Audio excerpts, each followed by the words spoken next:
I am in fact not racist at all. I have several black co-workers who I love dearly and have even dated black men. I mean, well, welcome to another episode of the MylesHighClubPodcast. I am your host, Myles. This is episode 34, take 2. Yes, I'm only 6 months into this podcast, and this is now the second or third time that I've recorded a podcast, or thought I've recorded a podcast, and it's not recorded at all. So today is Thursday, the day the podcast normally drops, and now I have the joys of recording the podcast, editing the podcast, and uploading the podcast, all whilst trying to do my day job as well in time for 7 o'clock. So I literally went through all of it yesterday, and yesterday I was in such a good mood. I was in a better mood. One, the sun is out, which is fantastic. I don't know how it's going to look on camera, but the sun's out, it feels warm. However, my daughter, once again, going nowhere, has somehow got ill, and she's passed it on to me, and now I have my throat is just itchy. It feels like I've swallowed sandpaper and it's just stuck there. I've already had, this will be my second or third honey, lemon and ginger herbal tea today. It helps when I'm drinking it. As soon as I stop drinking it, it goes back to normal. So that's all I'll be drinking today. Got a stag do this weekend, so I'm hoping I'm not ill. I'm hoping it's just a sore throat and it clears up and I'm good to go this weekend, because the last thing I want to do is miss the first stag do in my group of friends, or go there and end up infecting everybody else. So cross your fingers for me. But yeah, let's get straight into this topic. The topic that seems to have swept viral sensation. It swept social media, and it's I don't even know this woman's name. Well, I do, because it's in front of me. I don't know whether I should say her name or give her the justice, but Shauna Walker, who, if you don't know who Shauna Walker is, she's the lady that was involved in the racial attack against a bouncer in Birmingham. So if you haven't seen the video starts off with what looks like a drunk woman trying to get back, calmly at first, trying to get back into a club, or trying to get into a club or pub. Bouncer denies her from entry. She starts getting a bit louder. She shouts her friend out loud, just screams down the bouncer's ear. As the bouncer then turns his back to walk off, it cuts off sort of the way it's being filmed, but it appears that she shoves the door, and it sounds like the door hits him, so it's like she attacks him with the door, and then goes off on a quick 7-second racial rant. First one, it starts off normal, calls him a Mongol at first, which I'm sure someone will find offensive somewhere. Quickly followed by a black cunt. Quickly followed by an amplified nigger bastard. And then, does she spit? I don't know if she either spits or she tries to spit. She tries to do something, and it doesn't look like it worked the way that she wanted it to work. But this is what happened, and now that video's gone viral, and then people found out who she was, and her name got put out there, and then she's come out and made a few public apologies, 1 or 2 public apologies, but it's just, we're gonna unpack it again. This is gonna be a short episode because it is killing me to talk. So we will unpack this. I'll try and unpack it the way I did yesterday. Sorry if it's not as entertaining, but yesterday it was off the head and free flow, and today I'm just going to be attempting to repeat myself. So, shout out to the Shade Borough on Instagram. This is where I'm getting, not the story, but this is where I'm getting the public apology. That's where I saw it first, so that's who I'll give credit to. So there were 2 things that happened. There was a public apology that came out, and then there were 2 screenshots of her Instagram. So you put Instagram story up, and someone took 2 screenshots of that. So let me take a quick sip of this. Try not to slurp, but it's really hot at the minute. So her apology, which we'll go through first, starts out with, I would just like to publicly apologise for the situation that happened at a nightclub. I would like everyone to know that I'm in fact not racist at all. I have several black co-workers I love dearly and have even dated black men. Right. First of all, you fell for she did it. We've all seen someone take the piss. Whether I'm not racist, I've got a black friend, or I've got a black this, I've got a black that, I know a black person, I wear black, my favourite movie is Coming to America. They will say anything, won't they? First one, I am not racist. I have several black co-workers who I love dearly. First of all, you didn't choose your co-workers. That is, you went up to a job, you got a job, and that job just so happens to either have black people when you started or hired black people after you started. I don't feel like you can claim having black workers or black co-workers as a reference to you not being racist. No, bitch, that is your workplace. Doesn't mean you're not racist. It just means you happen to work in the same building as other black people. She also claimed that she loves them dearly. I need to know what you do for a job to understand whether or not you do truly love these people, because there are some jobs where you don't go through anything with them, so it's hard to say that you love people.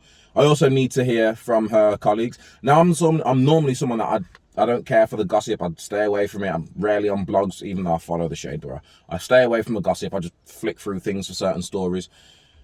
However, with this, I do need all of these black co-workers to come out. I need them to come out and be like, again, it's not going to change anything, but it just gives a bit more, it just helps out a bit more, you know what I'm saying? Strengthens her case of not being racist. Because if her co-workers come out and be like, I don't fuck with that girl. Or I don't fuck with her like that. Like, we're co-workers, but I wouldn't say we're cool. She's never invited me out for drinks or anything. It goes like that. And then she ends it with, and have dated black men. Now, I don't understand what dating black men doesn't mean you're not racist. Dating black men could just mean back then you weren't racist. I don't know how these situations developed with these men that you dated. I don't know how many black men you dated. I don't know whether it was a toxic relationship, a healthy relationship. I don't know whether it ended on bad terms. Anything could have happened. I'm not justifying it, but I'm just saying anything could have happened in these relationships that turned her off black men and black people full stop, and sent her down this racial triad path that she's currently on, or that she was on that night out. So yeah, saying you dated black men, that don't mean shit. That don't mean shit. For all I know, you could have been like, I hate niggas, but everyone talks about them having big dicks. Let me see if it's true. I don't know, you could have lost a bet. There could have been multiple reasons why you are not racist. You know that? And saying I'm not racist, I've dated black men, to me, that's the equivalent of some people saying he's not gay, he has kids. So, what does that mean?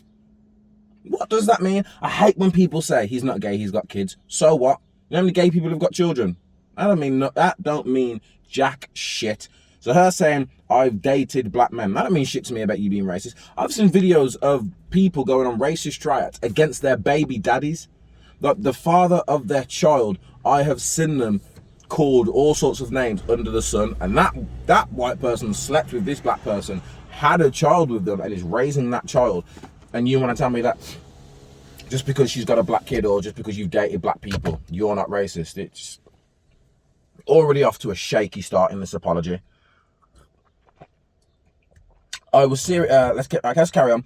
I was seriously drunk out of my head that night and upset because I wanted to get into the lounge where I'd left my ID in the car, which was parked over a mile away. I was in my heels and couldn't get my ID, and I clearly looked over 18 that was still refused access to the bar, which is why I was angry, but I understand it doesn't justify my words, and it may have offended some people. Stop right there. If you understand that whole situation you've just explained doesn't justify your words, why are you explaining it? Why are you explaining it?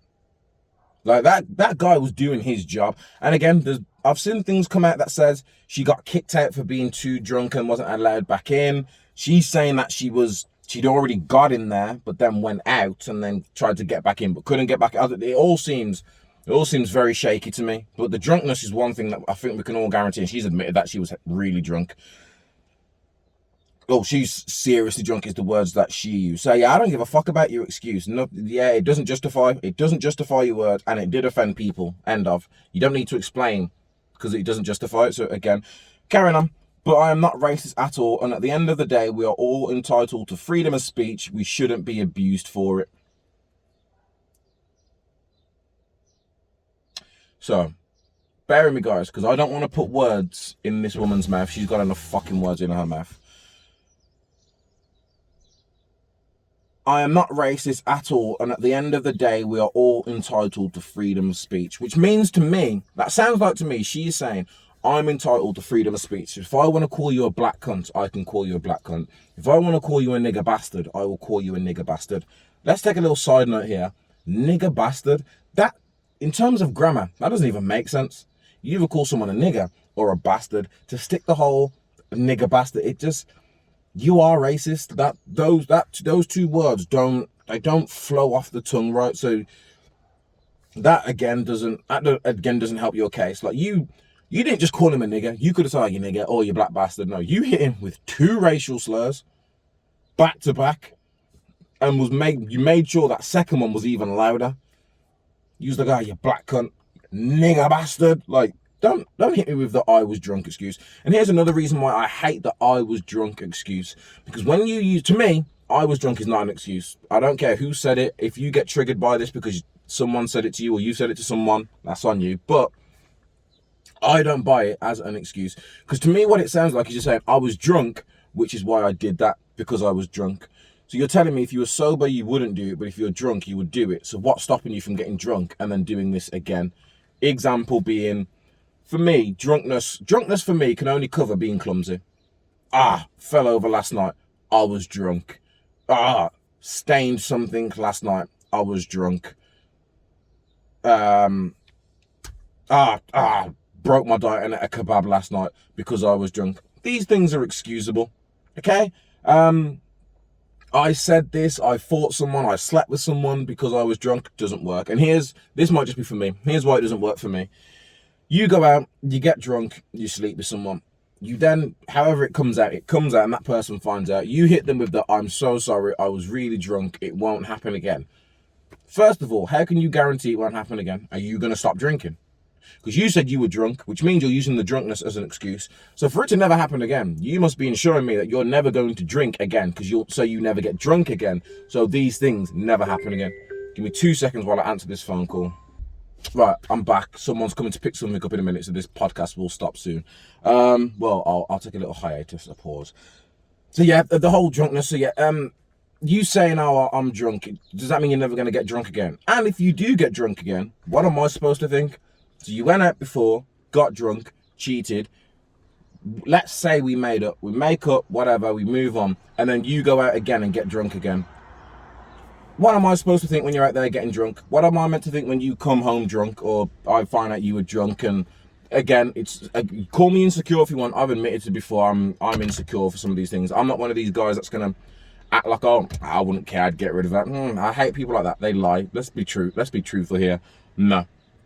One, I'm no longer going to trust you, but 2, I'm definitely not going to trust you if you're going to get drunk. So to me, you can't use drunkenness as an excuse. Sorry. And what's the other thing? What's that phrase they say? A drunk tongue speaks true words, or drunk lips. Something about being drunk and you speak the truth when you're drunk. So her calling him a black cunt and a nigger bastard, to me, that's just her getting it off. And again, she says, we are all entitled to freedom of speech, but we shouldn't be abused for it. Contradiction. Here's why it's contradiction. If we are all entitled to freedom of speech, and you literally start this with, I am not racist, but at the end of the day, we are all entitled to freedom of speech. What that tells me is you think you're free to call someone a black cunt through freedom of speech.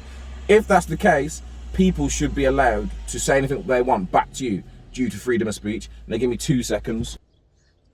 Right, I'm back. Where was I? Right, freedom of speech. I'm sure that's where I got off to, yeah. So you can't say we're all entitled to freedom of speech to defend you splurring out all this racial nonsense and then moan at other people who are expressing their freedom of speech. Listen, I'm not here to condone anyone abusing you. That's them. I'm just saying, you can't abuse someone with racial language and then say we're entitled to freedom of speech. And then when people come back at you with abusive language, you want to cry and play victim. That's not how it works. Fuck you and your feelings. How about that? What is it? We shouldn't be abused for it. We shouldn't be abused for it. Yes, my choice of words was wrong, but for me to get plastered all over the internet and so much abuse and losing my job, do you guys not think that has affected me? Right, so your apology has now gone from being sorry to turned into a victim story. I'm not buying it. So let's break down what she says. My choice of words were wrong. Correct. Probably the only correct thing that you've said in this whole statement. But for me to get plastered all over the internet, you deserve it. I'm sorry, you deserve it. Like, anyone acting up these racial, you deserve it, because again, you've got these black co-workers who may or may not be turning up to work, thinking you're a friend, thinking you're an ally. Meanwhile, when you're out and about outside of work, when you're not around your black co-workers, this is the kind of language that you're using. If you have black people in your life that you love dearly, there is no way on God's green earth you are going to start throwing out racial terms here, there, and everywhere. I know some people probably watch this or watch my podcast and think, Myles is so anti-white. I'm not anti-white. I love white people. The mother of my child is white. My majority of my best friend from a young age is white. My dance crew, apart from Jovan, all white guys. Okay? I'm not a fan of racist white people. Don't like them. But white people in general, hey, you gotta love white people. It's one of those things. I'm not one of these militant black people that thinks all white people should die and the earth belongs to black people. It's a whole different topic for another day, though. But let's stick on. So, should you be plastered around the internet? Yes, you should. Things like this deserve to go viral. Any acts of this. Here's my thing. If you're caught being if you're racially abusing someone, I think it should go viral so everyone can see what a piece of shit you are, and then they can deal with it however they want to deal with it. Your family, your friends, your partners, your place of work, any place of interest. If you're an influencer or someone big, anyone you work with or for, they should all have the right to see this, see what kind of person you really are. Because we all know everyone puts on a front at work, especially if you've only been there for a few months. But depending on how long you've been at your job, everyone knows you put a front on at work. I worked in a call center. You think I ever spoke like this on the phone to people? No, not one bit. I had my telephone voice on. So yeah, racial attacks, whether it's physical or verbal, go viral so people can see what a piece of shit you are. You want to put your hands. You want to domestic violence. If I see CCTV or someone's recording domestic violence, that should go viral as well. Let people see how you treat women, especially the women you love. Now when you try and find future loves, hopefully these other women have seen that. Anyone doing anything around kids, yes, go viral. Look what this fucking creep's doing around children. Let this go viral so everyone knows who the fuck he is and what the fuck he looks like. So if you ever see him out and you've got your kids, you can hold their hand extremely tight. There are plenty of things out there I believe should go viral because it's spreading awareness about the pieces of shit are in this world. So yeah, you do deserve to be plastered all over the internet. Or should I say, your video deserves to be plastered all over the internet. That video in particular. I don't know if people are going on your Instagram or your Facebook and taking pictures and sharing them around, but all I know is that video deserves to be plastered all over the internet. Do we understand how that makes you feel? What about you? Did you think how your words were going to make that bouncer feel? I don't want to hear that I was drunk. I don't want to hear that I was drunk. All over the internet, and so much abuse, and even losing my jobs. Do you guys not think that has affected me? Who cares if it's affected you? You can't say, do you not think that has affected me, when you literally are in this because of what you said to someone and didn't think about how that would affect them, how that would affect other black people, and you didn't think how that would affect you. When you called him a black cunt and a nigger bastard, did you think how that was going to affect you? No, you didn't. You were just trying to be out there with your angry, racist self and went out. So, fuck yeah. The one thing I would say is, any black person out there, I don't know who's going to see this, but if you're a black person out there, don't reach out to her on a negative vibe. Okay? We have white allies. There are white people out there who understand the pain of black people and what black people go through. They're not racist. They don't suck up to black people. They're not sorry for being white. They just understand what black people are going through, and they're our friends. And they understand that racism is real, but they also know racism is wrong. Let those people abuse her, because all she's going to do is open up Instagram, see a bunch of black people abusing her, and think, oh, these fucking niggers. Listen, we need, what does Michelle say when they go low, we go high? Black people, go high. Either don't say a word to her, or just send her a message like, yo, here's a book, read this, or read this Bible, or I hope you find peace in your soul. Something along those lines. Leave the abuse for every other race. Let every other race abuse her. As black people, she went low, we go high. Let's not back up her racial thoughts. That's just my thought. I understand what I did was wrong, and I will not be using that language in the future. So I'm asking for forgiveness, because I'm honestly not a bad person. So I apologize to anyone that I may offended. I understand what I did wrong, and I will not be using that language in the future. That statement, again, not to put words in the mouth, to me, that statement reads like I've used it in the past. And if this video never came out or this situation didn't happen, I would have continued using that language in the future, and I use it in the present. However, because of this video, I now understand what I did was wrong. I will not be using that language in the future. You shouldn't have been using that language, full stop. Simple as that. It's as simple as that. You shouldn't have been using that language, full stop. I'm honestly not a bad person. Actions speak louder than words, and we've seen your actions. Okay, we've seen you assault the doorman, with a door. And some of you are watching this, and you might be thinking, Myles, she didn't exactly assault him with the door. No. If this was the other way around, and I was an angry black person, and he slammed the door on some white woman like that, how the optics would have changed. So yes, she assaulted him. She physically assaulted him with the door, and then continued to assault him with verbiage assault. Is it verbal assault? There we go. She continued with the verbal assault. So I don't feel bad for her. Listen, again, the abuse is, you want to say freedom of speech, then people have got freedom of speech. It's as simple as that. So I'm going to assume that this public apology came out first, which then must have triggered a whole bunch of responses to people, because then this is what she had on her Instagram story. So the first story said, I'm going to turn off my DMs because I'm sick and tired of all this abuse and I do not deserve this. You guys really need to grow up. Everyone that DMs me abuse, I will be reporting to the police department. Well, it won't be hard for you, will it, Shauna? Because you're in the station right now. You're in the station in handcuffs, so it shouldn't be hard to just unlock your phone and just say, look at all these people that are abusing me. Just like you abused the doorman. Listen, eye for an eye, two wrongs don't make a right. Whichever side you fall on, you fall on. But at the end of the day, you did something there which is causing backlash. I don't know what kind of abuse she's getting. I don't think what she did requires death threats or threats of violence. But again, I can't tell people how to feel. I can't tell people how to react. I can just give you my opinion on all of this. Her spelling was shit as well. Her spelling was really shit. But I can imagine if something like this happened, like if something controversial happens, I can imagine what someone's DMs might look like. I don't want to be on that side. I wouldn't want to be on that side. I can imagine. That would affect anybody. And then the next one, which this was just the cherry. There was so many things about this last statement. That was just the cherry on top. First one, I was raised, this is the next post on her story. I was raised in an environment of poverty and I did not know about wrong from right. My parents did not raise me well, and it is not my fault that I was raised like this, and now I'm growing and learning to be a better person day by day. So please can everyone just forgive me because I'm human as well. I beg for forgiveness. I am not a bad person. I was just super drunk, but now I know better that racism is not right and nobody should have to go through that. Let's start from the top. I was raised in an environment of poverty. So were like the majority of black people. I won't say all of them. I'll say so was the majority of black people, the way that society's been set up. I'm not going to throw it out there like I was, because that would be very disrespectful to my mom. My mom we grew up in a 3-bedroom house, me and my brother, with my mom. We had a warm dinner every day ready on that table. We had takeaways once a week on a Friday. I used to go on holiday every summer holiday. We left this country. I remember growing up and going to get to like college and older ages, finding out that there were some white people that had never left the country, and I was like, so that happens.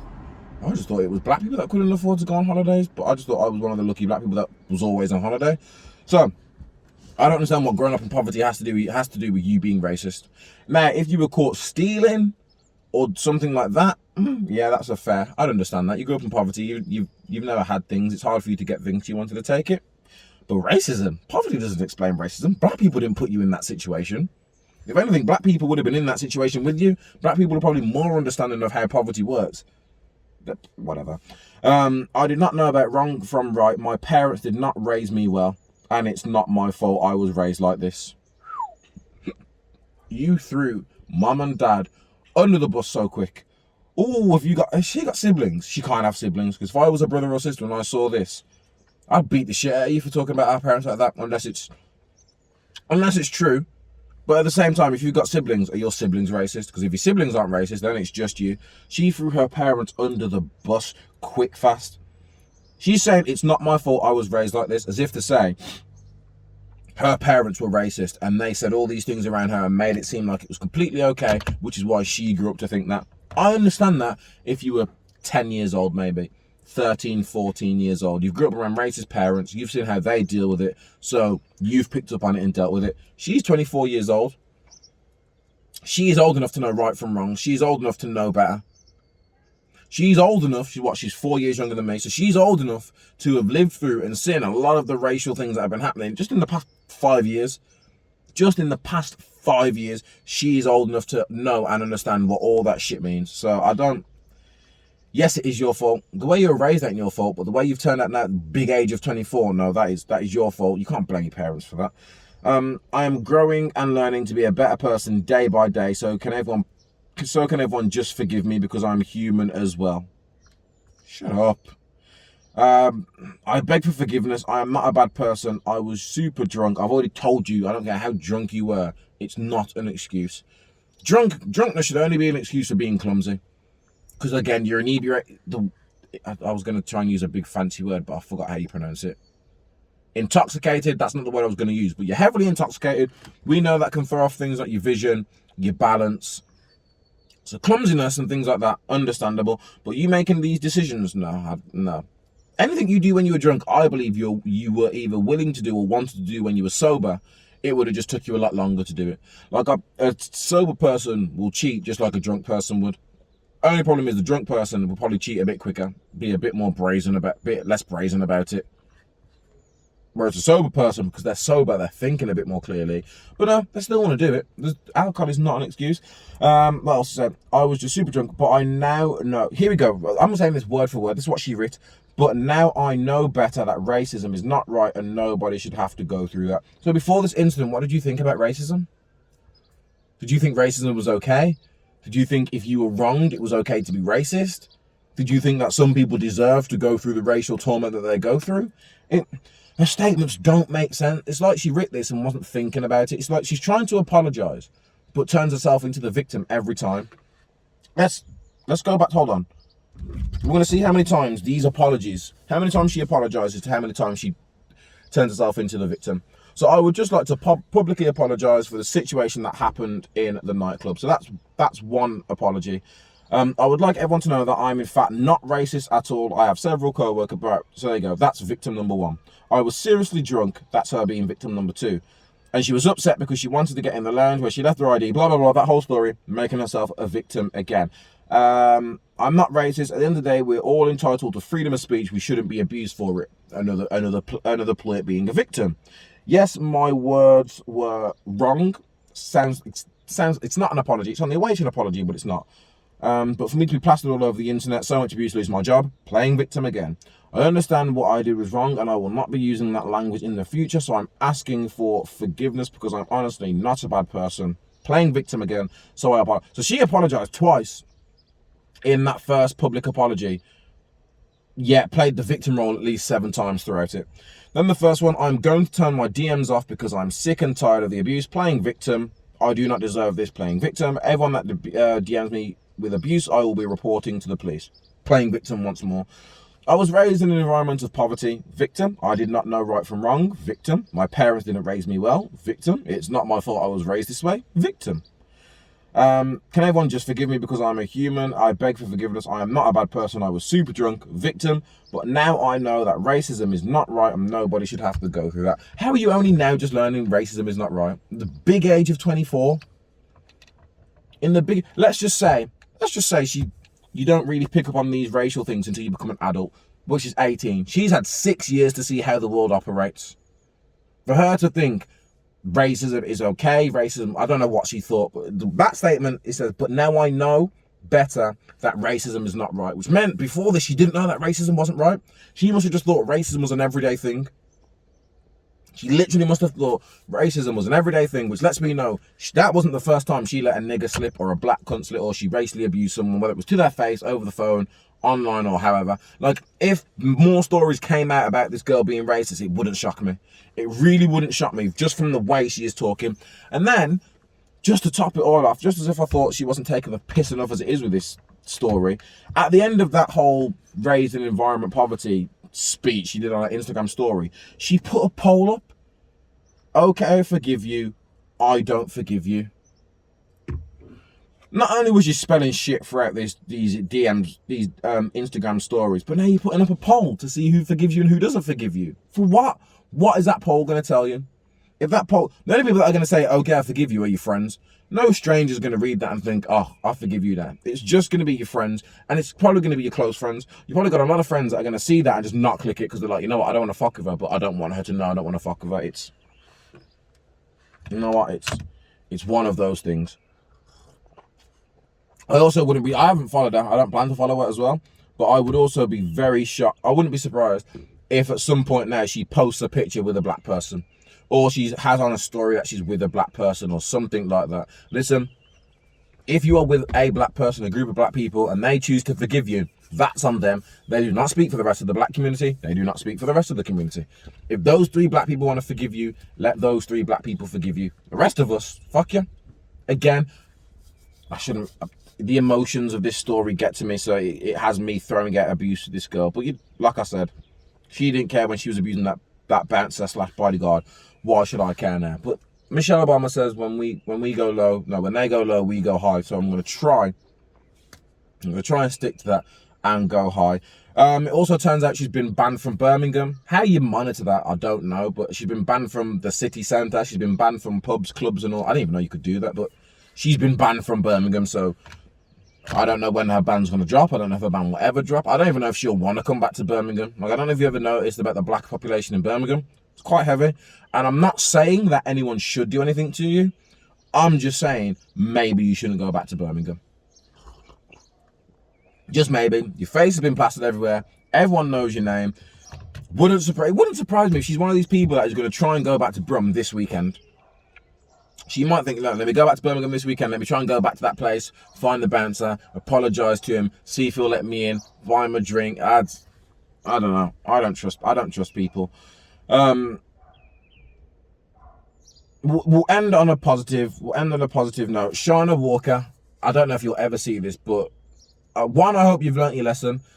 Okay, I hope you've learnt your lesson. I hope you learn from this. And I just wish you peace, okay? I wish you peace in your future, whatever your future may be. I wish you peace. It's unfortunate you lost your job, but hey-ho, that's what happens. You literally said something racist and you work with black people. What do you want your work to do? Tell the black people to not be in their feelings? Fire those black people? No, you're the problem. You have to go. That's the solution. I said I was going to finish on my pod. That's the positive. I'll finish on it like that. Yeah, my throat is bunning me. So, before I go, last little thing, what's on the box, the weekly segment on this podcast where I cover off what new movies or TV shows I've been indulging in the past week. Last week I mentioned Zack Snyder's Netflix original zombie flick, Army of the Dead. That movie was pants. Yesterday I gave it a better review than I'm going to give it today, but that movie was pants. The more and more I think about it, the movie was pants. Let me try and, hold on, here we go. Army of the Dead. Luckily, I searched it beforehand. Hold on, what's his real name? I am not going to be able to pronounce his real name, but he's basically called Ludwig Dieter in there. There's a German guy. The German guy is the best thing. He's the safe cracker or safe hacker. He's the best thing about the whole movie. Not saying that anything bad about him, but he is the best thing about the whole movie. Everything else is pants. The concept sounded dope when I heard it. Basically, the concept is there's a zombie outbreak in Las Vegas, so America have quarantined Las Vegas. So they've literally quarantined and locked all the zombies into Las Vegas. So everything outside of Las Vegas is completely normal, is completely fine. Inside Las Vegas, it's a zombie apocalypse. There's a casino with $200 million buried underneath it. These people one person gets asked to go in there. They're going in there to do a heist, to steal the 200 million and bring it out alive. It's a heist movie, which everyone loves, mixed with a zombie movie, which again, I'm assuming a lot of people love. Where could it go wrong? First of all, it goes wrong in the first 30 minutes of the movie, which I didn't need, of them just telling everyone's backstory and setting up the whole... I didn't need that. It could have started with Batista working in the cafe, someone walking in and wanting to speak to him. Basically, the guy tells him, I own a casino. Underneath that casino in a vault is $200 million. Now, I've already claimed that $200 million back from the insurance and got it. So that money is off the table. It's off the books. It's free money. It's just out there. All you need to do is go in and collect it. Sweet. He builds a team together. Obviously, only he gets told out of that 200 million, he's going to get 50 million. No one knows how much he's getting. He goes and gets his friend, tells his friend, we'll both get 15 million each, and then we'll split the 20 million with the rest of them. We don't have to tell them how much they're making. Which, when you find out some people are only making like 250,000, you're like, bit harsh, but again, whatever. So they build their team, they meet the guy that's setting this all up, and then out of nowhere, this guy's right-hand man's like, I'm coming with you as well because I know the hotel, I know the casino. As soon as that happened, I was like, predictable. He's going to turn on them. Now, spoilers from this point onwards. One, he does turn on them, but he doesn't turn on them the way I thought, but it's very similar. So I thought, I want to know what's happening. They're going to go and get that 200 million. They're going to bring it out. And once they've got that 200 million, this guy's going to start killing people one by one. And then he's going to take the 200 million for himself and give it back to his boss. That way, they got a bunch of people to do the hard work for them, killed them off, and now he's got his 200 million. It's not what the plan is. The actual plan is he wants a zombie. So this right-hand man goes in there to get, he's meant to get a vial of blood so that they can create their own weapon of mass destruction. He ends up cutting the head off a zombie, which stays alive, putting the head in the bag, and then his plan is to take that head back to his boss, because that head of a zombie is worth 10 times more than the 200 million that's buried in the vault. So I was like, oh, okay. Movie starts. Again, the movie, there are just so many things. The thing that annoyed me the most about this movie is Kate Ward, Kate Ward's the character. Her name is Ella Purnell. She plays Batista's daughter. I hate her storyline. Her storyline infuriated me from the very start. First of all, she acts like she's not scared of zombies. Her friend basically tells her to watch her kids because she's going to go behind the wall to get some money so they can live. She's like, no, don't do that. People don't come back. She's like, okay, I won't go. Shock horror, her friend goes in. So as her dad's about to go in there, she says to her dad, right, I'm coming with you. Her dad tries to stop her. She's like, I'm coming with you. You can either let me come with you or I can sneak in there later on. Like a fucking brat. It pissed me off so much because it doesn't make any sense, but whatever. So, they all go, they're all about to go in. There's also this dickhead policeman who is set up for no reason. They set up this policeman at the start of the movie to be a dickhead, just so he can get turned into a zombie later and then be a zombie dickhead and go back after Batista's daughter. The film got me so angry. There's some woman, the coyote, that sneaks people in and out. She then says, well, we need this guy to come along with us. So she asked the dickhead policeman to come along. So they all go along. They go through the wall. They're in the zombie apocalypse. She then turns on the policeman and shoots the dickhead policeman in the leg and tells them that they have to give a sacrifice to these zombies. That's another point that pissed me off. So they get in there. The biggest thing that this movie missed is when they get in there, there's a pile of zombie bodies. They're dead already, but they're dead zombies, if that makes sense. Pile of bodies all just piled up on each other. They say what happened to these zombies, and they've been out in the sun for so long that they dehydrated and died again. But the woman says you should see it when it rains, but you should see them when it rains. They come back to life for a couple of hours. And then the German guy's like, well, how often does it rain? So to me, that set up a great scene at some point in the movie. Maybe they're all in the casino doing the heist and it starts raining outside. They don't realize it starts raining, and then as they're about to leave, they see the rain, all these zombies come out of nowhere. Or they complete the heist, they're making their way back, and just as they get to the border, it starts raining, all these zombies start coming back to life. None of that happened. Do you think it rained at all? No. They literally teased such a good little story plot and never fulfilled on it. What else? I'm not going to break down the whole movie. Go and watch it if you really want to. It's one of those zombie movies. People get picked off one by one. The bad guy turns on people. I'm trying to think of what else happens. There's a tiger who attacks nobody. There's a tiger, you see a tiger right at the start, which I think they just did to say, hey, look at this cool kind of shitty CGI tiger. He comes in right at the start, does nothing, jumps on a car, roars, looks at the people, and then runs off like no one cares. And then later on in the movie, when all the zombies storm the casino, instead of storming the casino, this tiger just jumps on top of a car and sits outside it's like the tiger read the script and was like, the bad guy's going to come out of this door, so I should just wait here so that when he comes out, I can maul him. Shock horror. They get into the casino. They battle through some zombies. One person dies. They get into the casino. They split up. Some of them go and do the safe hacking. Some of them go to a backup generator to turn the power on. The bad guy who I mentioned that's with them, that's when he goes out with the coyote. He calls a zombie over, kills the zombie, chops off her head. She was the zombie queen. The zombie king comes, finds her body. Turns out the zombie was pregnant, which again would have been such a better storyline than the one they read with. It was just, there was a pregnant zombie. You didn't know she was pregnant until she died. He pulls out some zombie baby. The zombie baby's dead. How that all works, again, is beyond me. But there you go.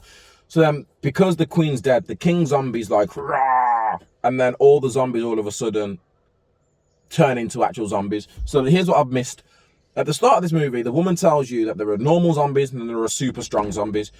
She shoots this guy in the leg, so the zombie as a sacrifice. And what happens is the zombies then take him somewhere and turn him, and he becomes one of the super zombies. She then says, we'll be left alone now. They are immediately not left alone. She's like, we'll give this sacrifice. We'll be free to walk through the city without being bothered. They get into the casino and wake some zombies up and immediately start getting attacked. So the sacrifice, what was the point? Later on, like I said, the queen's dead. Zombie king screams, "Arr!" All the zombies then rush the casino. There is like a 5-second scene where you see a bunch of zombies running out of one building into the street on the way to the casino. That is the only time in this. How long is this movie? I'm sure this movie is over 2 hours. Yes, that's the only time in this 2.5 hour movie does it actually ever resemble an army of dead. At no point watching this movie do you feel like they are coming up against an army of dead people. Not once. Best scene in this movie happens right after this bit. So after all the zombies rush the casino, they don't know what's happening. They're in the casino. They've just broke into the vault. They're getting all the money out. Everyone's happy. They walk up to the lift. As the lift door opens, there's like a bunch of zombies in the lift. That was the best scene. Everyone's all happy. They don't know what's going on. They're oblivious to what's happening outside. The lift opens. Zombies are there. Attack starts. That little 10, 20, maybe 30-second scene is probably the best scene for the whole movie. That doesn't involve the German guy.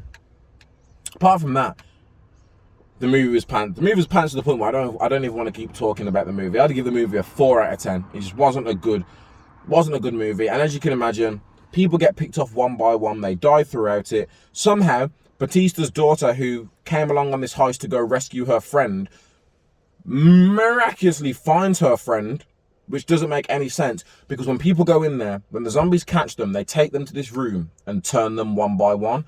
So you tell me why her friends who went in there the night before are still alive, but the policeman who just went in there, got shot, got dragged, got turned before her friends did. But again, she somehow, by herself, sneaks away from her group, sneaks all through a zombie-infested city, finds her friends, who dies anyway. Like, she rescues her friend who dies anyway. So again, pointless part of the fucking story. At the end of it, only person that seems to be left alive is Batista and the pilot. No, it's Batista, Coyote, and the pilot. The king zombie comes. There's a standoff with the queen head and the zombie. He throws a spear at her. She dies. He throws the head off the roof. Batista gets on the helicopter and flies off with the pilot. He now has to go find his daughter. He's like, I know where she is. Lands on the roof, goes into the building to rescue his daughter. They get back on the roof. Helicopter's gone. Helicopter turns back up. As they get there's now 3 people left alive. As they get on the helicopter, the other zombie then comes. The king zombie comes, jumps in, bites Batista. They kill the zombie. But now Batista's been bit because of his daughter. There's a whole plot as well with the nuke. There's a plot where Mr. Tanaka, the guy that wants them to go into the thing, they've got like 3 days to do it because there's a nuke going off. When they're in the casino, a news report comes out to say that the nuke's been moved forward, so it's actually going to go off in a day's time. It doesn't affect the storyline. It doesn't affect their behavior. I don't know why it was in there, because it doesn't fucking affect anything whatsoever. It's just waste of time. Oh my god. Such a waste of time. But the nuke comes as they're flying out of the city. The nuke causes the helicopters to crash. I'm sure the pilot died. Batista then turns. His daughter has to shoot him in his head. She survives, I think. Who knows? At this point, I wasn't paying any attention. The only other person that survives is Omari Hardwick's character from, you know, Omari, it's Ghost from Power, him. He basically is in the vault when the zombies come. The German guy shuts him in the vault because the German guy is being attacked by zombies, so he shuts him in the vault to protect him. Omari somehow breaks his way out of this impenetrable vault and then appears on the outside. He survives, escapes, gets on a private plane with all this money, walks into the plane bathroom only to realise he's been bitten on his arm, so he's going to turn at some point. It was just a waste of time. I feel like after Zack Snyder did the Justice League, I had confidence in this movie. I was like, the concept seems good, the lineup seems good, but again, it just fucked everything up. So it just wasn't a good movie whatsoever. Thank God for Black Widow coming out soon, and Loki dropping soon, and A Quiet Place 2 coming out soon as well. I can't wait for those. And the cinemas are back open, so I can actually watch movies how I'm supposed to watch them. Quiet Place 2 will be watched in the cinema. Black Widow will be watched in the cinema. All the Marvel movies will be watched in the cinema from now on. Oh, praise the Lord. However, like I said, I've been talking longer than I thought I was going to. My throat is killing me. Don't forget to like, share, subscribe if you're watching this on YouTube. If you're watching this on Spotify, Apple, Deezer, any of those digital streaming platforms, give me a follow, give me a like, share it with your friends. I've been Myles. This has been the Myles High Club Podcast. Peace.